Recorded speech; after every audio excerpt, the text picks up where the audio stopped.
As a former recruiter and an internationally recognized career coach, seeing some of this advice in 2025 is driving me nuts, because maybe once upon a time it was good advice, but today, in this economy, no, it's bad news. It's going to get you fired. It's going to get you in trouble. It's going to put you in a position of risk. And I don't do risk. My name's Emily Durham. I'm a careers coach, a careers content creator. You may have seen me on TV or listened to me on the radio, where I often talk about careers and labor economic trends.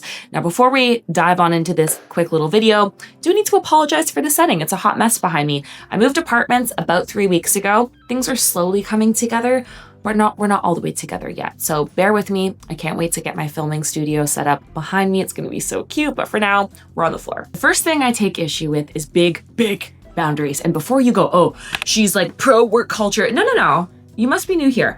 I'm very pro boundaries at work. I firmly believe having boundaries around how you let people treat you, the hours that you work, creating boundaries to protect your peace and help you be respected and get paid is fundamental and is important. However, that's not what I'm talking about. Okay, I'm starting to see people give advice for you to have boundaries at work, but those boundaries and how you deliver them, baby, they're gonna get you fired. I have seen videos of people online saying the next time your boss tries to give you a project, just look at them and say, no, you're busy.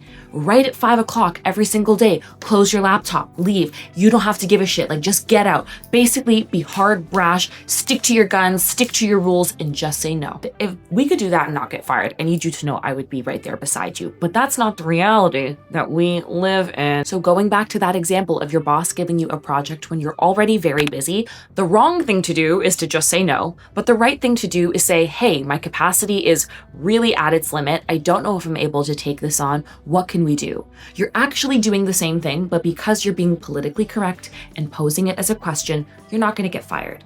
Same thing with leaving every day at 5 o'clock. Now listen, you stop getting paid at 5, you leave at 5. But the reality is, if it's 4:59 and you have something you need to deliver, sometimes you need to work 10 minutes late. Sometimes you need to work a couple hours late. Now that shouldn't be all the time, but sometimes that is the case. And if you have gotten into the habit of thinking you don't owe your boss anything, you can just shut your laptop and leave, I feel you.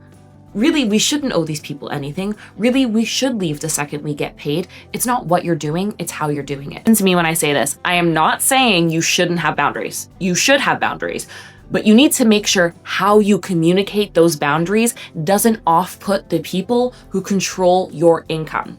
Because until Gen Z is managing all of us, you've still got boomers who are managing you. You've got millennials who are managing you. They're going to see your boundaries as defiance, even if that's not what it is. So to be clear, I don't agree with this shit. You should be able to slam your laptop and leave, but that's not the world that we live in. If I see one more video that says, if you hate your job, just quit. Things will always work out. Have an abundance mindset. Quit and you'll find a job. Hold up. Is no one reading the labor stats reports? No one's looking at this data and feeling a degree of concern. And I can check myself. Probably 3 years ago, I've posted videos being like, I don't know who needs to hear this, but if you hate that job, quit that job. And while I do still co-sign that, if you hate that job, if that job is impacting your mental health, yeah, get out of there. We are not going to ruin our lives to stay at a company. We don't owe these people anything. However, in this market, you need to have one of two things. A savings plan that can carry you for about 8 months, ideally longer, or another job lined up. Because if you quit your job today with no savings, you need to understand that it is taking people what used to be 4 to 6 months to find a job, now closer to 6 to 9 months to find a job. And that's not because of that's not because of your specific industry. This is the labor market as we know it now in a post-pandemic world. This is our new reality. So unless you've got money or another job, do not just put in your notice unless you are comfortable, having some financial stress. And again, I know this is tough love. I'm just telling you what I think some people need to put as disclaimers in their content. That's all I'm saying. Next thing is both like viral and kind of as a piece of advice, but it's basically this notion that we should all be putting our shit on the internet. And this is gonna be rich coming from someone who puts all of her shit on the internet, but hear me out. There's obviously a massive trend of people going to the office and vlogging their day at work, creating content at work. I've personally done this and I absolutely loved it.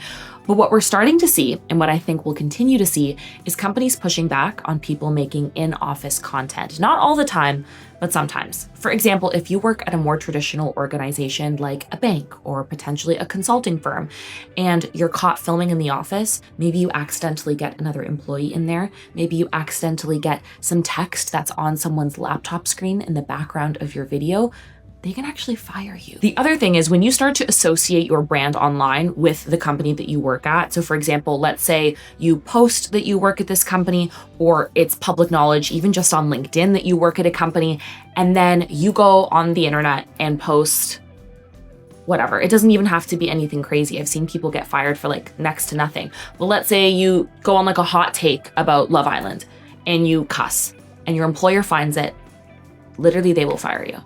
In today's job market, I'm telling you, this is my gut. I don't have a lot of data to support this.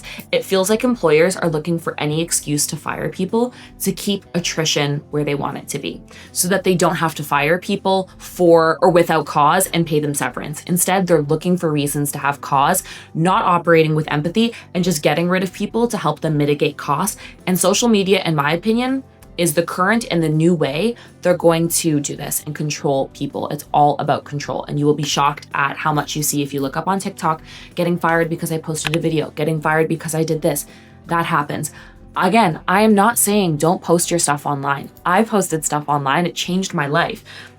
It's incredible. Be very cautious not to include other people, any proprietary information. When possible, ask your boss if it's okay. Like, make sure you are operating with an abundance of caution, because just popping your shit on the internet can actually get you in trouble. I'm tired of seeing people advise that you should be using like AI generated mass application tools. I'm over it. I'm done with it. Sure, can an AI generated mass application tool help you apply for more jobs? Yeah. 100%. But if you actually listen to my content, you know that applying for more jobs often isn't the issue. The issue is getting your application opened. Right now, there are 3 job seekers for every 1 job available. And that's not applicants. I'm not saying it's 3 resumes for every 1 job. It's 3 people looking for work for every 1 available job. The math is not mathing. So you just tripling or quadrupling or quintupling the amount of applications you're sending out isn't changing the fact that these companies aren't opening your resumes at the same rate they were 4 years ago. So sure, you can pay your $3.99 a month and start using these scanners. And if that works for you, literally I support you. I'm not poo-pooing people doing this at all. All I'm saying is that advice is not as valuable as, in my opinion, the advice that you should be focusing on networking, building relationships, and asking for referrals.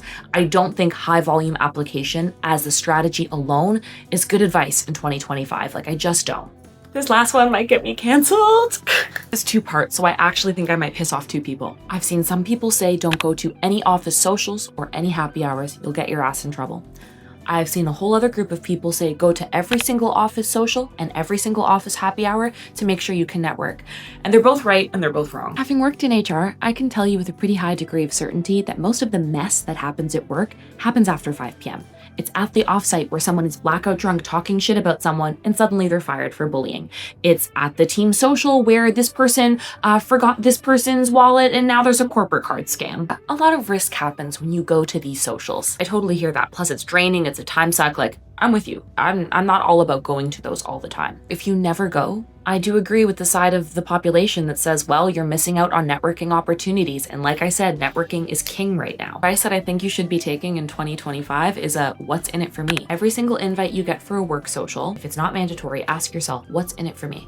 Am I gonna have a good time because I like the people going? Great, yeah, that's a really good reason to go. Am I gonna get FaceTime with important people at the company? Amazing, get your ass in there. But if it's one of those that's kind of low value, you don't have to go, I would say that's where it's okay to mitigate your risk. And as always, never be the most of anything in a room. Never be the drunkest, never be the loudest, never be the most likely to cuss, never be the most of anything. When it comes to a corporate space, it's okay to just chill and observe. Be yourself, stick with your safe people, don't overdo it, don't razzle dazzle, and don't be out past midnight, because nothing good ever happens after midnight. I'm kind of nervous posting this because I do think this was like a little tough love and maybe a little controversial. And if you disagree, that's okay. The idea of my advice is that it's my perspective. Take what resonates, leave what doesn't. I'm totally cool. I'm not going to get offended if you're like, no, that doesn't work for me. A-okay. The idea is that you take what works for you and the rest you go, thanks girl, but no problem. But if you have topics, things you want me to cover, or you want more content from me, hit me up in the comments and don't be shy. Make sure you subscribe. I really love having you here and thank you for watching.